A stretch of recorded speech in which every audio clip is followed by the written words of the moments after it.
I'm Arthur Adams. I'm known for sitting around and not being very interesting. Not terribly annoying, but not very interesting either.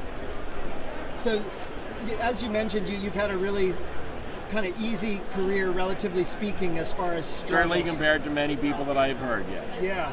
Can you tell me about how you got in? I got in long ago into the business of drawing comic books. Back then, we had these things called Xerox machines. So what I did, and they also they had Marvel and DC, and I think they still have these now. They had talent coordinator kind of folk, people who kind of kept an eye out for artwork. Fortunately for me, I just sent in my samples just when Alan Milgram was retiring from working at Marvel Comics, and so he was cleaning his office and he was going through all of the recent submissions, giving them to the new guy who was going to be looking at submissions. That was Carl Potts. And further fortunately for me, Carl's assistant was Annie Nocenti, who'd been trying to work on a character called Longshot for about a year. She'd made up the character Longshot, but couldn't find an artist for it.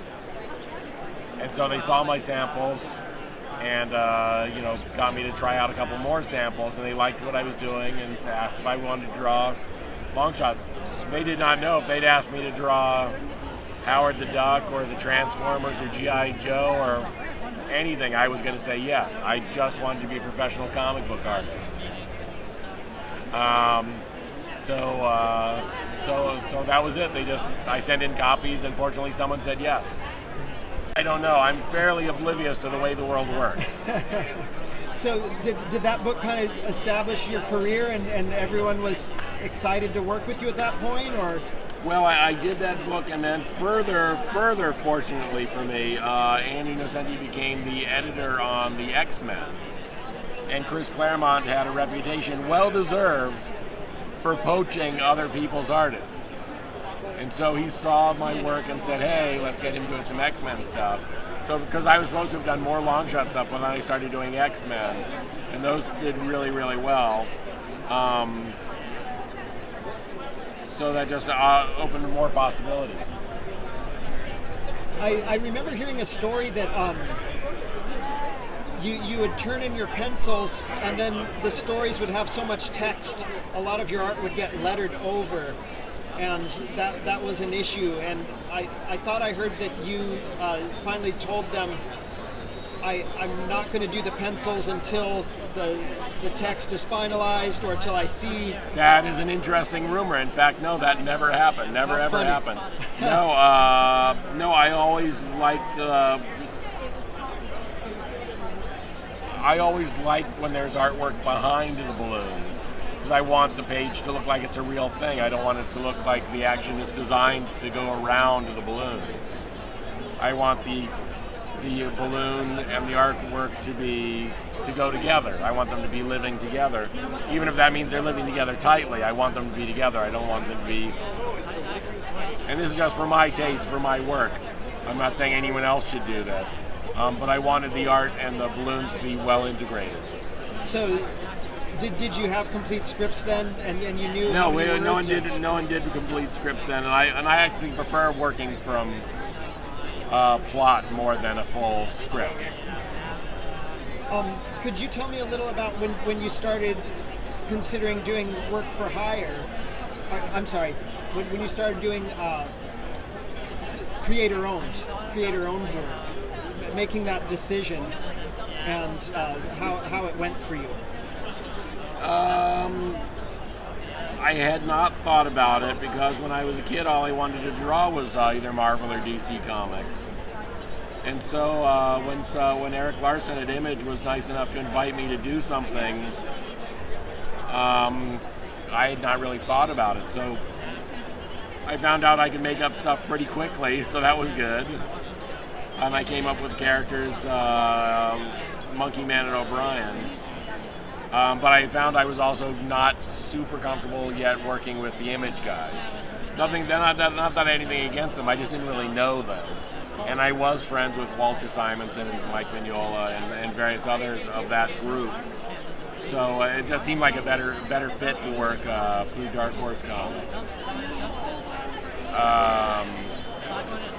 The only problem for me with doing Monkey Man and other creator-owned stuff that I would write myself is I don't think I'm a very good writer.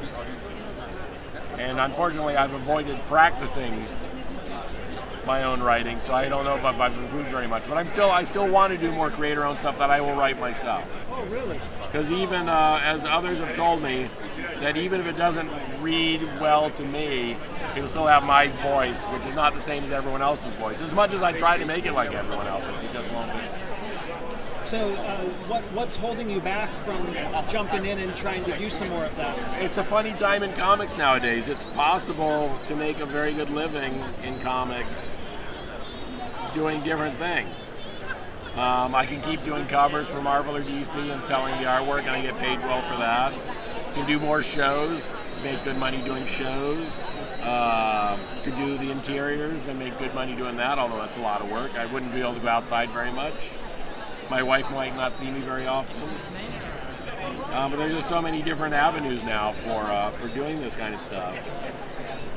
Do you find you're enjoying certain aspects better, or are you just following That's the problem. I like it all. And also there's commissions. People ask me to do drawings at home, and sometimes those can be very expensive. So, I mean, I could basically pick any one of 4 things and do it all the time. Instead, I kind of just bounce around. So you have the opportunity then to kind of choose what feels best and what pays best.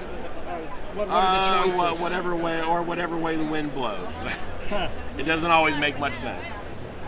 I was going to step back a bit. You mentioned that you want to write your own creator-owned. Have you been approached a lot about other writers asking you? Yeah, that does come up. But you've chosen not to pursue those? For the most part, I mean, there's been opportunities, and I've mostly made a mistake of not following those through. But there's existing opportunities.